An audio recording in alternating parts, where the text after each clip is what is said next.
अमरनाथ यात्रा 2021 की तैयारियां तेज हो गई हैं। बाबा बर्फानी के भक्तों के लिए इस बार यात्रा क्षेत्र में बैटरी चलित कारों को चलाने की तैयारी की जा रही है। विभागीय अधिकारियों को बैटरी कारों को चलाने की संभावनाएं तलाशने को कहा गया है। श्री अमरनाथ श्राइन बोर्ड श्रीनगर से बलताल तक हेलीकॉप्टर सेवा चलाने की संभावनाओं को भी काम कर रहा है। जमीनी स्तर पर इन नई व्यवस्थाओं से देश विदेश से आने वाले श्रद्धालुओं को बड़ी राहत मिलेगी। श्री अमरनाथ श्राइन बोर्ड के सीईओ उपराज्यपाल के प्रधान सचिव नितेश्वर कुमार ने बोर्ड और अन्य विभागीय अधिकारियों के साथ बैठक कर यात्रियों की सुविधाओं के विस्तार के लिए कई दिशा निर्देश जारी किए। सीईओ ने विभागीय अधिकारियों से यात्रा से पूर्व पोनी वाले, डांडी वाले और पालकी वालों की पंजीकरण प्रक्रिया को सुनिश्चित बनाने के निर्देश जारी किए हैं। जिला डोडा की 7वीं बटालियन एसएसबी खिलैनी ने स्थानीय लोगों की सुविधा के लिए मुफ्त चिकित्सा शिविर का आयोजन किया। जिले के दूर दराज के सैकड़ों लोग एसएसबी द्वारा हायर सेकेंडरी स्कूल खिलैनी में आयोजित फ्री मेडिकल कैंप में पहुंचे। ये मुफ्त चिकित्सा सेवा कार्यक्रम एसएसबी के सिविल एक्शन प्रोग्राम के तहत समय समय पर आयोजित किया जाता है। इस शिविर के दौरान सभी मरीजों को निःशुल्क दवाइयां भी बांटी गयी। वहीं इस मौके पर कमांडेंट अजय कुमार ने कहा कि एसएसबी बल हमेशा देश की प्रगति के लिए स्थानीय लोगों की बेहतर सेवा करता रहेगा। पुलिस विभाग में नौकरी दिए जाने की मांग को लेकर पिछले कई दिनों से प्रदर्शनी मैदान के बाहर प्रदर्शन कर रहे एसआरओ 43, एसआरओ 376 के उम्मीदवारों ने तवी पुल पर जाकर यातायात रोकने का प्रयास किया, लेकिन पुलिस ने उसे विफल कर दिया। दरअसल ड्यूटी के दौरान मारे गए पुलिस कर्मियों के परिवार के सदस्यों को पुलिस विभाग में एसआरओ 43 और 376 के तहत नौकरियां दी जाती हैं। कुछ मामलों में नौकरियां दी जा चुकी हैं, लेकिन कई ऐसे युवा हैं उन्हें नौकरी नहीं मिल पाई है। अब ये युवा अपनी नौकरी देने की मांग को लेकर प्रदर्शन कर रहे हैं। सिंचाई विभाग की कथनी और करनी में जमीन आसमान का फर्क है। अखनूर ब्लॉक और अन्य क्षेत्रों में नहरों को समय से पहले ही बंद कर देने से किसानों को बड़ी परेशानियों का सामना करना पड़ता है। गांव गुड़ा, बल्लेदबाग, मावा, करोड़ा के किसानों ने आरोप लगाया कि ये छोटी नहरें, कूले में साफ सफाई कभी समय पर नहीं होती। सिंचाई विभाग अपनी मनमानी करता रहता है। उन्होंने कहा कि हमारी फसलें और सब्जियां तो बारिश के पानी पर निर्भर है, क्योंकि यहाँ तो समय से पहले ही पानी बंद कर दिया जाता है। केंद्र किसानों को सुविधा देती है, पर विभाग अपनी मनमानी करता है।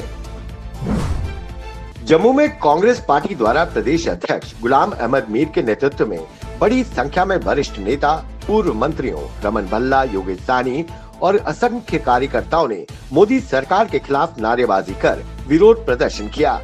उन्होंने आरोप लगाया कि केंद्र की मोदी सरकार जम्मू कश्मीर के लोगों पर टैक्स टेररिज्म कर रही है। हर कदम पर टैक्स लगाया जा रहा है, प्रॉपर्टी टैक्स थोपा जा रहा है। इस मौके पर प्रदेश अध्यक्ष गुलाम अहमद मीर, रामन भल्ला व कई नेताओं कार्यकर्ताओं को पुलिस द्वारा हिरासत में लिया गया। जम्मू में गुरु रविदास जी महाराज की 644वीं प्रकाश उत्सव में एक भव्य शोभा यात्रा निकाली गई। ये शोभा यात्रा जम्मू के विभिन्न बाजारों से होकर गुजरी। इस दौरान संगत ढोल नगाड़ों बैंड के साथ गुरुजी महाराज के भजन गाते हुए गुजरे। सारा वातावरण गुरु रविदास जी महाराज की महिमा से भक्तिमय हो गया। जम्मू में क्लस्टर यूनिवर्सिटी के छात्रों द्वारा यूनिवर्सिटी प्रबंधन के खिलाफ अपनी मांगों को लेकर नारेबाजी कर विरोध प्रदर्शन किया गया। उन्होंने कहा कि प्रबंधन हमारे साथ लगातार टाल मटोल कर रहा है। सभी यूनिवर्सिटीज और कॉलेजों में ऑनलाइन एग्जामिनेशन लिए जा रहे हैं। हमारी भी सिर्फ यही मांग है कि हमारे ऑनलाइन एग्जाम्स लिए जाएं। वहीं उन्होंने कहा कि स्कूल ऑफ साइंसेज को बोला जा रहा है कि ऑफलाइन एग्जामिनेशंस लिए जाएंगे। क्लस्टर यूनिवर्सिटी प्रबंधन छात्रों के करियर के साथ खिलवाड़ कर रहा है। केंद्रीय मंत्री रविशंकर प्रसाद और प्रकाश जावड़ेकर ने सोशल मीडिया और over the top OTT platform के लिए दिशा निर्देश जारी कर दिए हैं। इससे अब सोशल मीडिया पर फेक न्यूज और अश्लील सामग्री निरंकुश नहीं रह जाएगी। भारत सरकार ने अभद्र कंटेंट पर अंकुश लगाने के लिए देश में कार्यरत सोशल मीडिया तथा ओटीटी कंपनियों के लिए दिशा निर्देश जारी कर दिए हैं। ये सभी नियम आगामी 3 महीनों में लागू हो जाएंगे। सोशल मीडिया और ओटीटी के लिए बनाए गए इस दिशा निर्देशों के मुताबिक हर कंपनी को एक चीफ कंप्लायंस ऑफिसर की नियुक्ति करनी होगी, जो 24 घंटे कानून प्रवर्तन एजेंसियों के निर्देशों पर जवाब देगा और अनुपालन के लिए नियमित रिपोर्ट देंगे। कृषि कानूनों का विरोध बढ़ता जा रहा है। दिल्ली सीमा पर किसान लगातार आंदोलन कर रहे हैं, तो किसानों की महापंचायतें भी जारी हैं। सरकार मान नहीं रही तो किसानों ने विरोध का दायरा बढ़ाना शुरू कर दिया है। इससे आम जन को परेशानियों का सामना करना पड़ेगा। भारतीय किसान यूनियन ने अब कृषि कानूनों के विरोध में बड़ा ऐलान किया है।